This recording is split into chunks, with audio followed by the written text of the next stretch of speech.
Olá, pessoal! Essa é mais uma aula do nosso curso de Matemática Básica. Hoje a gente vai falar um pouquinho sobre frações. Vai ser um conteúdo que a gente vai aprender certas coisas e na próxima aula a gente vai aplicar esse conteúdo num site, um aplicativo, na verdade, matemático. Então, preste bem atenção. Então, a gente vai aprender um pouco da definição, a nomenclatura, a classificação que tem das frações, equivalência e como simplificar. Então, a definição. A fração é apenas uma parcela de algo total, ou seja, uma porção. Ela consiste na ideia de dividir algo em partes iguais, ou seja, na primeira figura ali, a gente dividiu o nosso todo, né, que era o círculo, em 4. E a gente está trabalhando apenas com uma parte dessas 4 partes que foram divididas, que é a parte pintadinha ali. Na segunda imagem, a gente dividiu o nosso todo em 8 e estamos trabalhando com 2 partes. Mais para frente, a gente vai perceber que essas 2 primeiras imagens, as frações que ela representa, vão ser frações equivalentes. A terceira imagem, que é o nosso quadrado, a gente também vai dividir em 4 partes e trabalhar apenas com uma, como está pintadinho ali.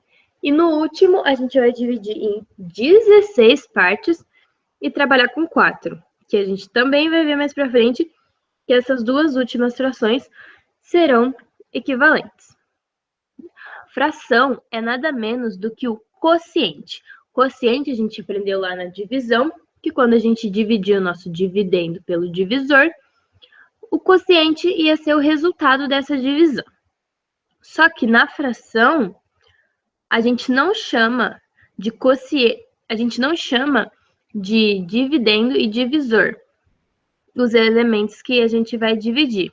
Então, é um pouquinho diferente. A fração é o resultado de uma divisão, porém, seus elementos não levam os mesmos nomes. Então, o dividendo agora a gente vai chamar de numerador e o nosso divisor a gente vai chamar de denominador. O denominador, ele tem que pertencer ao conjunto dos números naturais, porém, ele tem que ser diferente de zero, porque a gente aprendeu lá na divisão que não existe divisão por zero. Então, o denominador jamais poderá ser zero. E o numerador apenas tem que pertencer ao conjunto dos números naturais.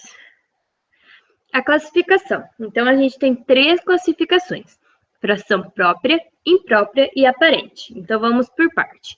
A fração própria é quando o numerador for menor que o denominador. Ou seja, quando a gente efetuar essa divisão, o resultado vai ser menor, vai ser um número, né, menor do que zero. Agora, a fração imprópria é quando o numerador for maior que o denominador. Então, essa divisão vai gerar um número maior do que 1. A fração aparente é quando o numerador for múltiplo do denominador. Ou seja, no primeiro exemplo, 16 oitavos.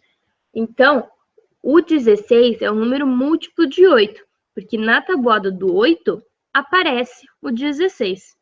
E quando a gente efetua isso, a gente gera o 2, que é um número natural. Então, esse número ele só está representado numa forma de fração, mas na verdade ele é um número natural. Que é o mesmo caso de você dividir um número por ele mesmo. Do 9 nonos, que o 9 é múltiplo do 9, né? E quando você fazer essa divisão, vai gerar o número 1, que na verdade a gente está dividindo o nosso todo em 9 e está pegando as 9 partes. Então, a gente está pegando o inteiro mesmo. Equivalência. Equivalência entre frações é quando, tipo, os elementos que a gente vai trabalhar, né, o numerador e o denominador, eles são diferentes, são números diferentes. Mas, quando a gente obtém o quociente, que é o resultado dessa divisão, vai ser o mesmo resultado. Por exemplo, a fração 1/4, 2 oitavos e 3 dozeavos são equivalentes, porque se você fazer a divisão de todas elas, o resultado vai ser igual, que é 0,25, que é o próprio 1/4. Agora, como você obtém essas frações equivalentes? Se você tem uma fração, como você vai conseguir achar várias outras que sejam equivalentes a ela? Basta você multiplicar tanto o número de cima quanto de baixo, o numerador e o denominador, por um número natural, sendo ele diferente de zero, né? Porque o denominador não pode ser zero. Então, se você multiplicar por 2, tanto o numerador quanto o denominador, a gente vai achar o 2/8, que a gente já tinha no exemplo anterior. A gente vai achar o 3/12 e 4/16. Então, é 2 vezes a fração 1/4, 3 vezes a fração 1/4, quantas vezes você quiser, mas lembrando que você tem que multiplicar tanto o numerador quanto o denominador. Agora, a simplificação, a gente obtém o contrário, né? Como a gente, na equivalência, a gente multiplicava para achar as frações equivalentes, aqui a gente vai dividir. Por quê? Porque a gente quer achar um quociente que dê o mesmo, né, dessa fração, só que com o menor numerador e o menor denominador. Então, ali no exemplo, a gente tem 6/21, a gente quer outra fração com outro numerador e denominador, só que o resultado tem que dar o mesmo. Então, você vai dividir tanto em cima quanto embaixo por um número, mas tem que ser o mesmo número. Então, você tem que achar um número que nessa tabuada tenha o número 6 e tenha o número 21, que é o caso do 3. Então, se você dividir 6 por 3, vai dar 2, e 21 por 3 vai dar 7. Então, vai dar 2/7. Quando você obtém o 2/7, você não tem mais como simplificar. Ele é o menor possível, porque não existe um número que nessa tabuada tem o 2 e tem o 7.